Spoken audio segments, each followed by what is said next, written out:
AITA for not helping my dad's wife, because I'm pissed about the trouble she brought into our lives. I, 17M, have been living in a constant state of stress and chaos for the past 5 years, and it all started when my dad, 45M, got remarried. At first, I was just kind of indifferent about it. My mom passed away when I was younger, and my dad stayed single for a long time. Then one day, he met Sarah, 38F, and within a year, they were married. I didn't really have strong feelings about it, until I realized what marrying her actually meant for me. Sarah has 3 kids, now 7, 9, and 10, which was already a lot to adjust to. But the real problem was her psycho ex. Her ex was straight up insane. I don't say that lightly. When I tell you this guy made our lives hell, I mean it. It started small, showing up uninvited, sending nasty texts, making drama over custody. But it escalated fast. One night, when I was home alone, our downstairs windows were shattered. I was upstairs when it happened, and I swear I've never been that scared in my life. I remember crouching in my room, calling my dad in a panic, while glass covered the floor downstairs. The police came, but we couldn't prove it was him. That was just the beginning. Sarah's ex would park outside our house for hours, just sitting there, watching. Sometimes he'd yell stuff, insults, threats. Sometimes he'd just stare. It made my skin crawl. I couldn't even step outside without checking first to see if he was there. Then came the worst part. He attacked my dad. It happened in broad daylight. My dad was leaving a store, and this guy just jumped him. Full-on fight in the parking lot. My dad got beat up pretty bad, but the ex got arrested. He served 6 months for it. You'd think that would be the end of it, right? No. While he was locked up, we got threatening letters. He had friends keeping tabs on us. When he got out, he picked up right where he left off. Because of all this, I basically lost my freedom. No friends over. My dad didn't want to risk putting anyone else in danger. No going out alone. I wasn't allowed to walk to school, go to the store, or even visit my mom's grave because my dad was terrified the ex would follow me. That last one hurt the most. No extracurriculars. My dad pulled me out of all my after-school activities. Sports, clubs gone. He wanted me to be home where he could keep an eye on me. And you know what made it worse? Sarah acted like it was just a rough patch. Like, she was really out here saying stuff like, I know this is hard now, but we're building something amazing. Meanwhile, I was watching my life crumble. But the part that really got me? I was expected to take care of her kids. Whenever her ex started causing drama, Sarah would tell me, can you just keep the kids distracted? Or they need someone to comfort them. Like, hello? Who's comforting me?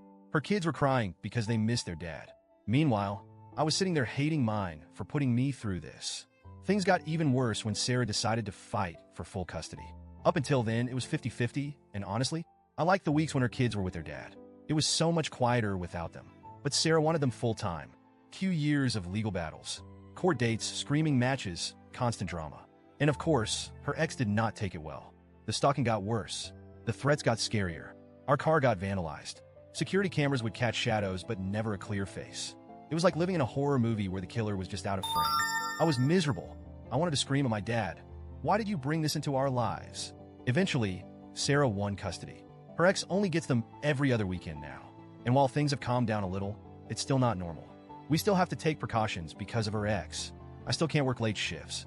I still feel like I have to look over my shoulder every time I go outside. But my dad, Sarah, they act like everything's fine. Like, oh, we made it through. Now we're one big happy family. No, we're not. I hate this. I hate all of it. So now, here's what happened last weekend. Sarah asked me to change my work shift so I could help her with an errand. She wanted to pick up some DIY supplies and needed help carrying them. She tried to make it sound fun, like, I know you like DIY stuff. We could do this together. I just looked at her and said, no. She was surprised and asked why. So I finally said it. I told her she brought nothing but trouble into my life, and I didn't want to help her. She got really quiet. Then she asked, do you really hate me for what my ex did? And I just snapped. I told her she never cared about the trouble she brought into my life. So why should I care if she was a victim? I told her she selfishly dragged other people into her mess without thinking about what it would cost us. She looked devastated. And later, my dad confronted me about it. He asked if I'd be willing to help her another time. I said no, and then he hit me with the disappointed dad speech. He told me he was upset that I resented them finding each other and building a life together. He said he really believed our new family was worth it, and that he hoped I'd feel the same way. I just stared at him and said, I don't. I told him he wasn't blameless either, that he let this happen, that he put his happiness over my safety, and that I'd never forgive him for that. So now, the house is awkward as hell. Sarah walks around looking heartbroken. My dad is clearly pissed but trying not to start another fight. And me? I'm just counting down the months until I turn 18 and get the hell out of here. I'm saving up money for my job. The second I can move out, I'm gone. No more Sarah. No more her kids. No more worrying about some psycho who isn't even MY problem. But now I'm wondering, did I go too far? AITA?